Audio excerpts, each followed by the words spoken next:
All right, so this is obviously not an exhaustive list, but something I want you guys to get in the habit of when you're trying to really quantify or qualify what an activity is, whether it's a test, whether it's an exercise.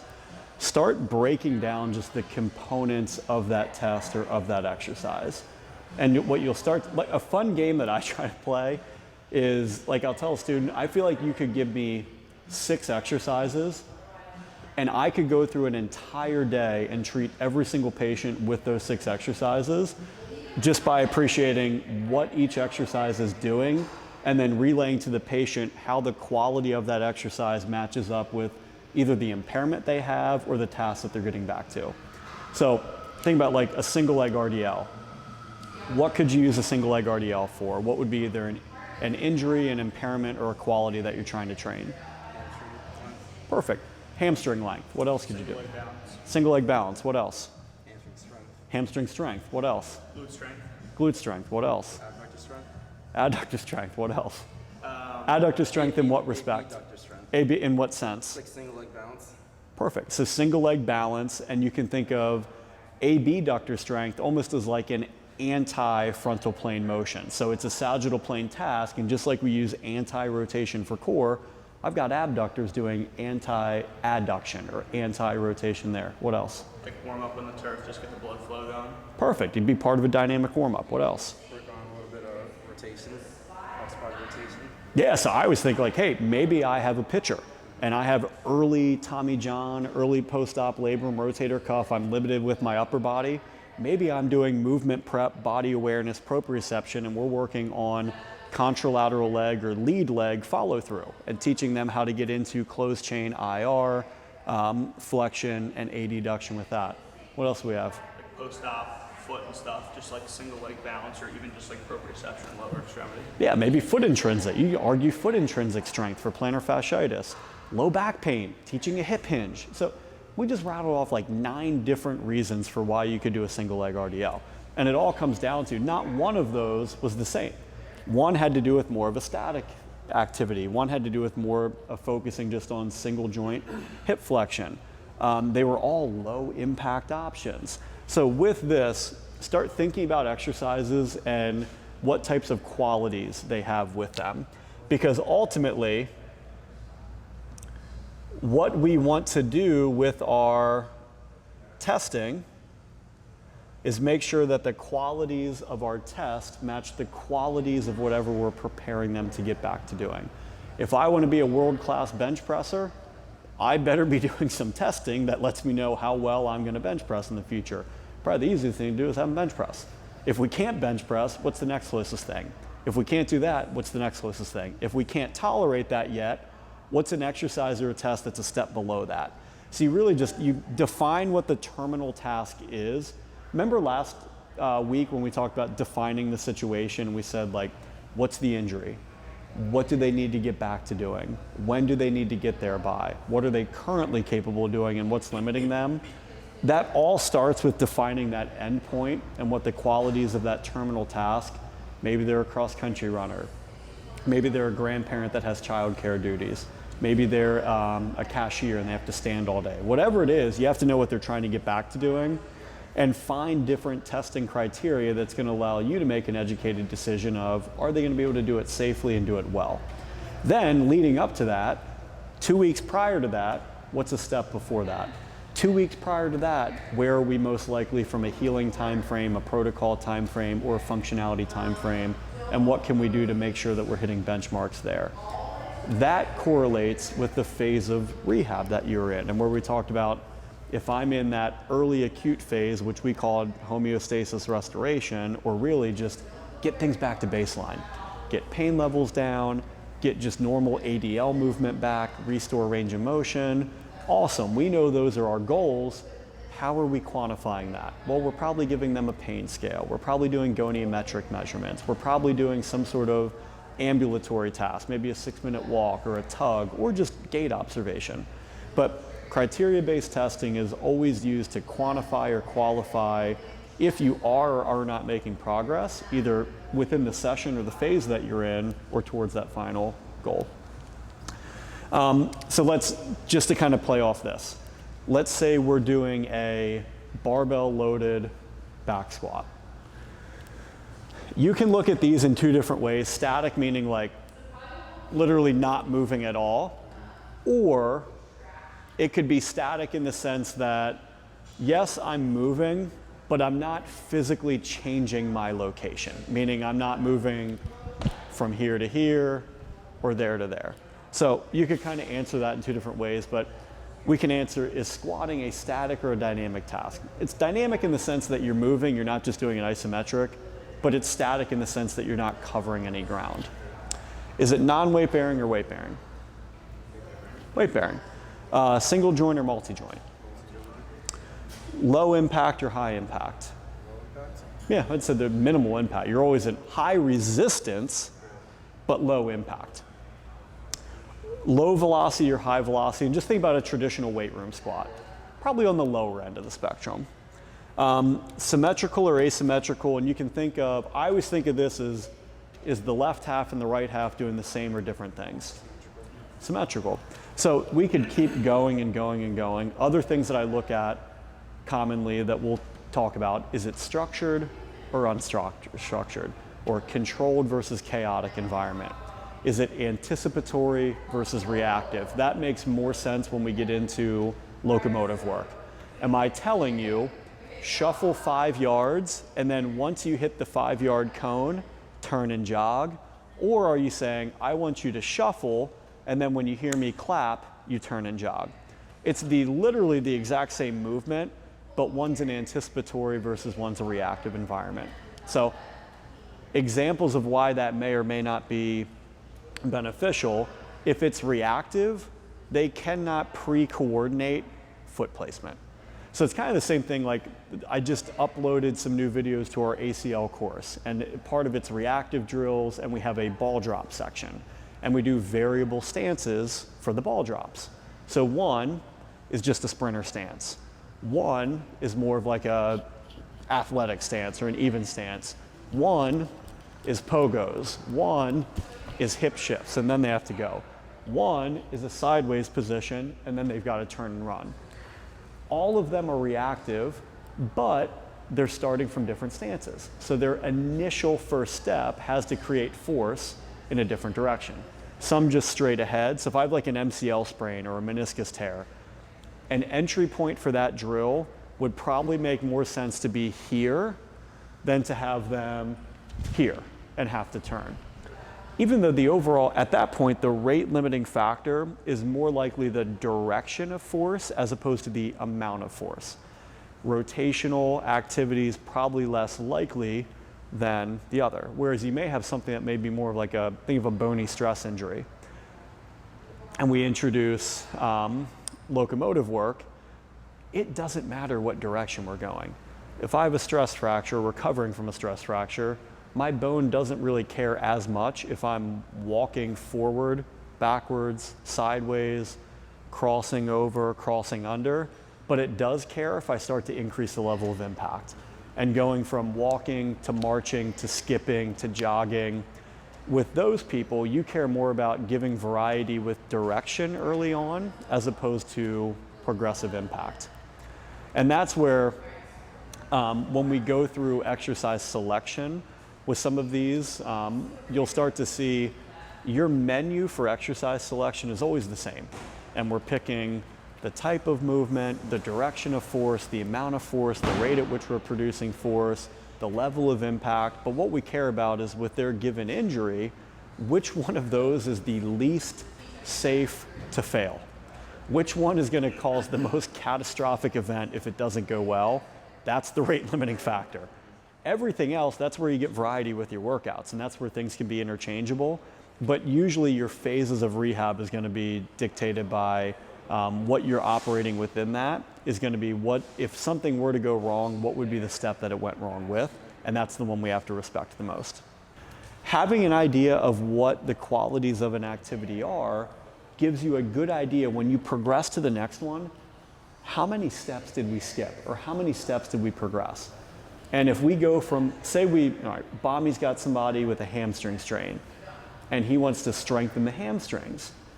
All right, he was doing bilateral bridges on the table And the patient says, too easy. Bobby says, all right, well, I'm gonna give you a single leg kettlebell loaded RDL.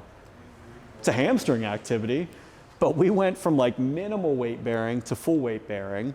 We went from, that's not a great one. We went from a non-resisted to a high resistance. We went from a two-legged stance to a single leg stance. We went from a symmetrical to an asymmetrical activity.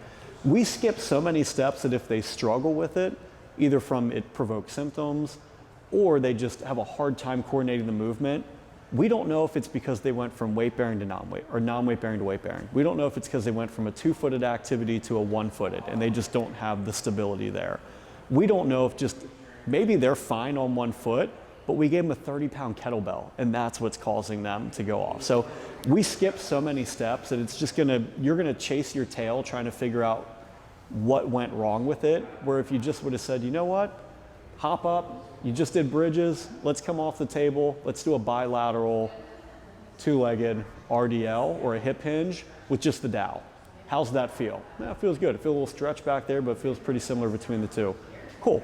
Let's stagger the stance a little bit. Let's keep that dowel, run that dowel down the front of the shin. How's that feel? Yep, I feel that targeting left side a little bit more. Doesn't hurt though. Cool, let's give it a little bit of weight. How's that feel? Nope, not bad. All right, let's see if we can do it on one leg. Yep, that's hard. All right, the only thing that tripped them up was going to single leg stance. Wasn't the resistance, it wasn't the weight bearing, and it's never gonna be perfectly that clear. But you get an appreciation, the less variables you manipulate, the easier it is to control what you're doing. The other thing, makes exercise prescription extremely easy. If you know what they're at now and you know where they want to go to, just each session, just tweak one little thing, then tweak one thing the next time. And before you know it, you have 8 visits worth of exercise modifications, and all you really had to do was think of the starting and the ending. So that was a fun exercise my CI used to do with me when we would have an eval. He would have them, he'd make a little timeline, and he'd say, all right, this is what they want to get back to doing, this is where they're at right now, this is what we gave them day 1. If we know we need to get there, what's kind of the halfway point for that? Cool. What's the halfway point for that? What's the halfway point for that? And then if it was an 8-week rehab, a 4-week rehab, a 6-month rehab, then you just put your times up here, your exercise down there, and now you've just kind of like mentally mapped out what that rehab progression looks like. So with this, when we actually get into testing,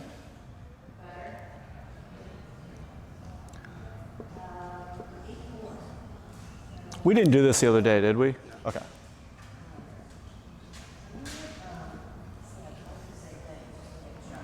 Now, these terms are just, we write them this way because it's easy for us to remember in the way that we communicate the next portion. So these are not universal terms. You're not going to find them anywhere. It's just kind of, it meshes well with how we communicate the next portion of it.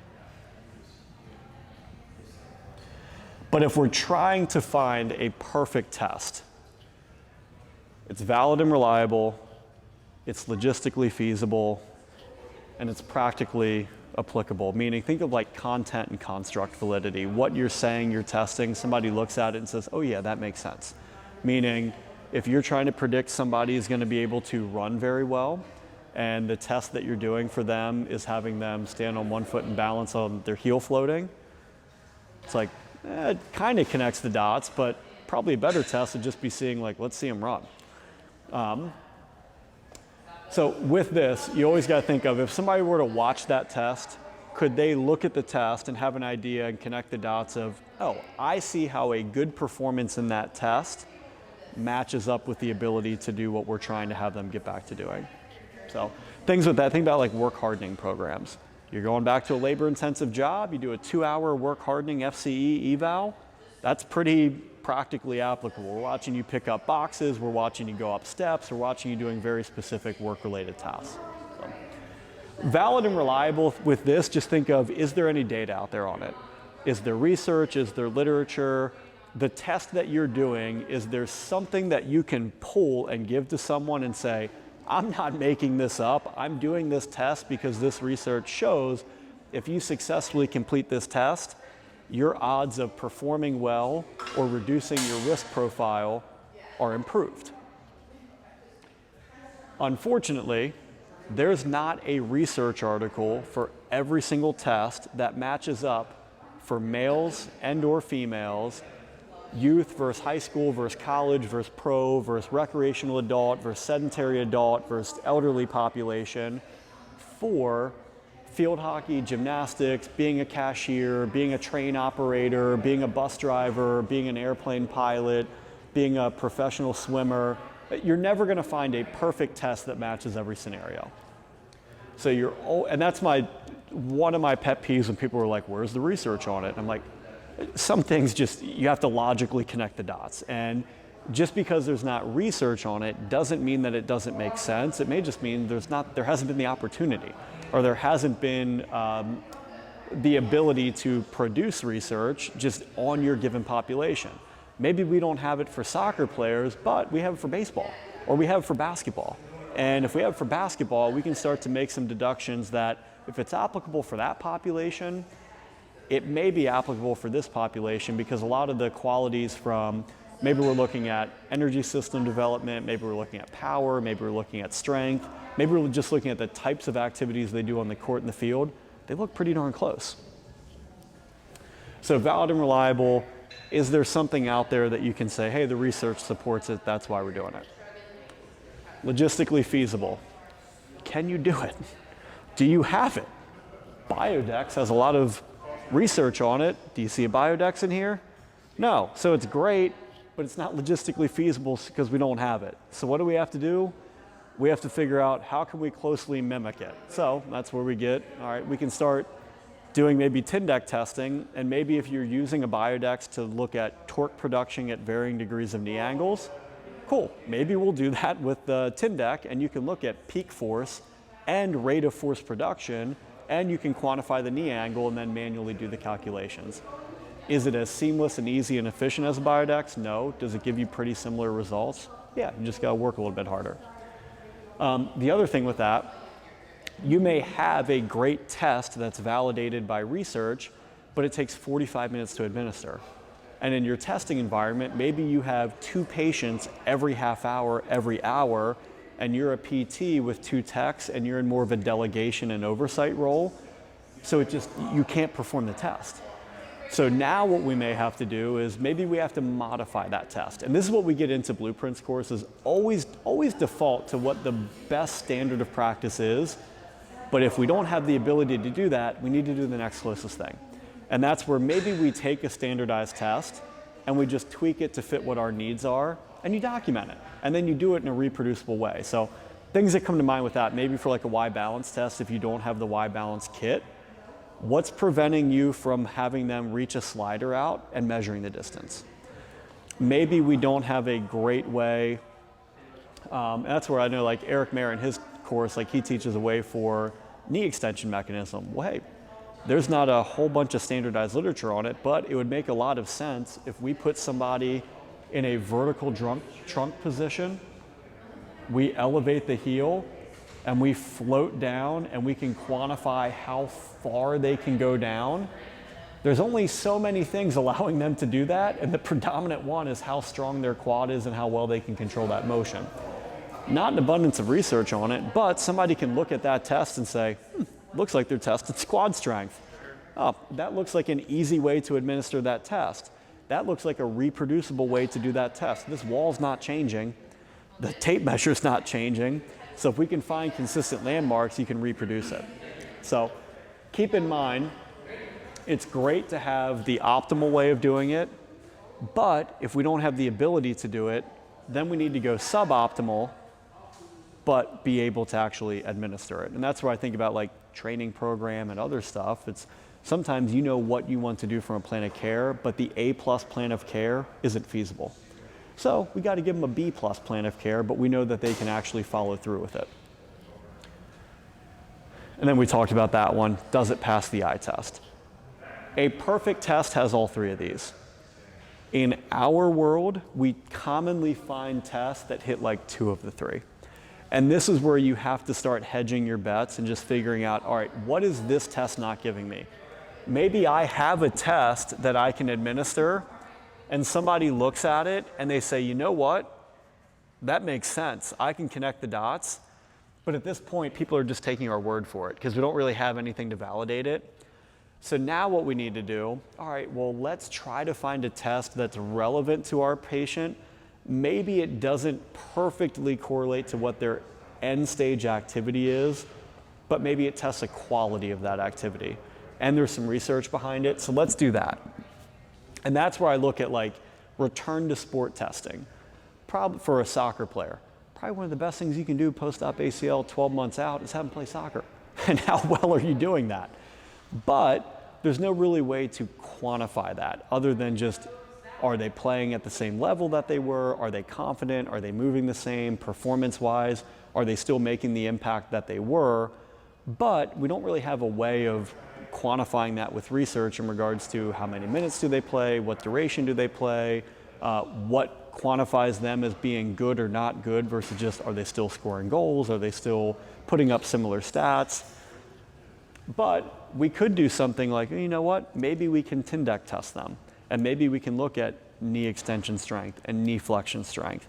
And that's something that you can't do a Tyndek on somebody and say, you're gonna go be an all-star this year playing soccer, but you can say, there's a lot of research out there that shows knee extension strength following this injury has a correlating factor to your ability to run well, to your ability to do hopping and force production and absorption motions. And guess what playing soccer is? Acceleration and deceleration, absorption and propulsion.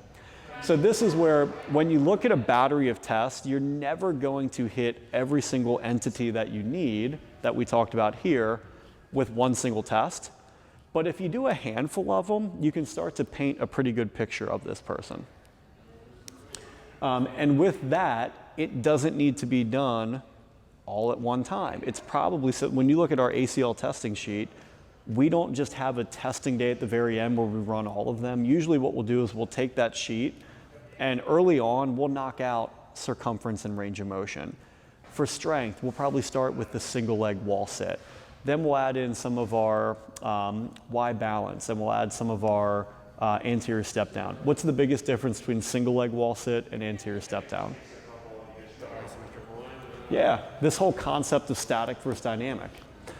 If somebody, and Christian and I had somebody on Tuesday when I was up here who we were doing, he had a knee injury, active adult, was running, when he was running, stepped in either like a pothole or just an uneven terrain on the road, twisted his knee. Then we were trying to give him return to run recommendations. He's been doing PT for 3 to 4 weeks now. And for him, for the anterior step down, he did 15 reps on the uninjured leg, 9 on the injured leg. And we said, cool, we know that we're asymmetrical, but we don't know why. Maybe you just don't have great balance, and balance is the more limiting factor. Maybe you don't have great range of motion, and that's the limiting factor. And you only got 9 reps because it was such a struggle to try to eke out that extra range of motion to get down there. Or maybe you just weren't strong enough. But what we can do, we already looked at his GONI measurements. He had 133 degrees of knee flexion on both legs. Ankle dorsiflexion was symmetrical on both legs. So range of motion for that task wasn't the limiting factor. Balance-wise, I didn't formally test it, but in the preceding visits, he's been doing single leg activities, and he's never had a gross asymmetry with single leg stance activities between left and right side. What he has had an issue with is loading single leg. So after that, we did Tyndek testing, and for knee extension, what was it, like 70? 76. Yeah, it was 75% symmetry with knee extension strength on injured versus uninjured leg. So for him, you can start painting the picture of this is a strength issue.